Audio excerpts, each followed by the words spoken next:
अर्थसंकल्पीय अधिवेशनात विरोधी पक्षाच्या सदस्यांचं ऐकून घेतलं जात नाही, त्यांना बोलूही दिलं जात नाही। त्याचसोबत सभागृहात प्रथा परंपरा यानुसार कामही होत नाही, नियमांची पायमल्ली होते अशी तक्रार नुकतीच विरोधी पक्षाच्या शिष्टमंडळानं राज्यपालांची भेट घेऊन केली।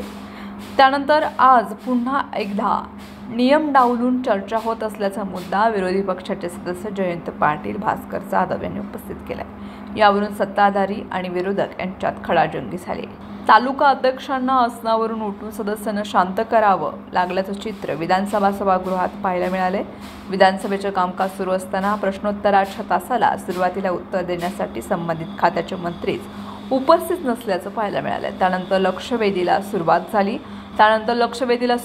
आणि लक्षवेधीला चार तास दिले जात असते तर सभागृहात इतर कामकाज केव्हा करणार असा सवाल राष्ट्रवादी काँग्रेस शरदचंद्र पवार पक्षाचे आमदार जयंत पाटील यांनी तालिका अध्यक्षांना केला। लक्षवेधी या गेल्या 1-2 महिन्यातील मुद्द्यांवर असणं गरजेचं असतं, मात्र दीड वर्षापूर्वीच्या मुद्द्यावर लक्षवेधी उपस्थित केले जाते असं जयंत पाटील यांनी अध्यक्षांच्या निदर्शनास आणून दिलं।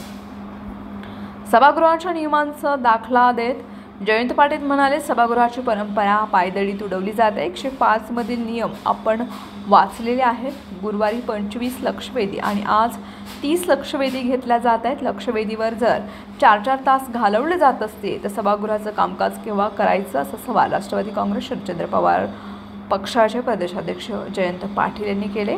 लक्षवेधी ठराविक पक्षांच्या आहेत तर मागण्या या संपूर्ण राज्याच्या आहेत असे शिवसेना ठाकरे गटाचे आमदार भास्कर जाधव यांनी तालिका अध्यक्षांच्या लक्षात आणून दिले। सभागृहाच्या कामकाजाचा वेळ केव्हा देणार असा सवाल विरोधकांकडून विचारण्यात आला तेव्हा सत्ताधारी बाकाकडून मंत्री नितेश राणेंनी त्याला हरकत घेतली। यावरून भास्कर जाधव आणि निलेश राणे यांच्यात खडाजंगी झाली।